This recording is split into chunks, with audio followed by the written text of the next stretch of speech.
Good afternoon, welcome. What you refer to the church, and I realize that there are many different churches, but what would you say is the church's relationship today with the Nation of Islam and the Islamic movement that has a growing number of African American members?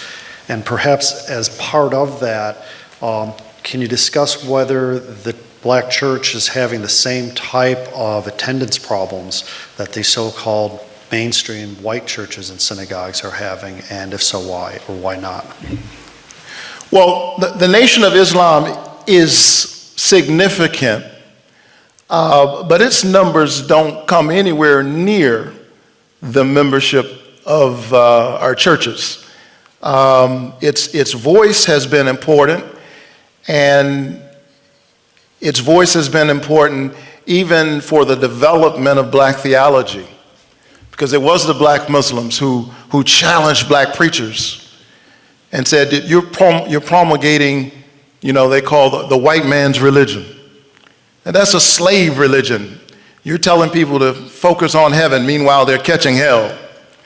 And so we've needed the witness of the Nation of Islam in a real sense to put a fire under us and keep us honest about the meaning of the proclamation coming from our pulpits.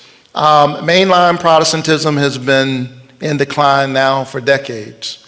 On the other hand, a number of our churches are growing. And I could talk a long time about that, but a number of our churches are growing. Very often, the issue is our willingness, I think, to respond, to be flexible in terms of methodology, to be attentive to the waves in the culture, and yet at the same time not concede to the materialism, the narcissism, the nihilism. How is it that we can have a liberationist message and still not be roadkill in cyberspace?